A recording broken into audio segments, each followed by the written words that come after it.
Hello guys, and today we'll be doing a step-by-step tutorial of how to multiply fractions. Let's get started. So you can use any fractions, top-heavy fractions, but any fractions like I said. So you start off with writing your sum down.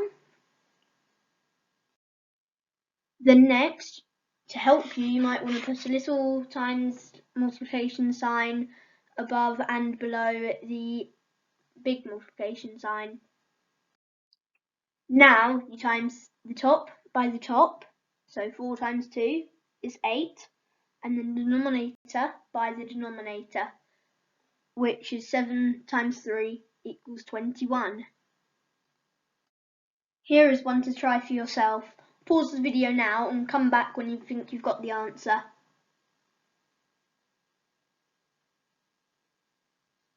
Okay, hopefully you've got an answer. The answer was 4/20. Thank you for watching the video, and if you learnt something new, hopefully you did, give it a big thumbs up and subscribe. See ya!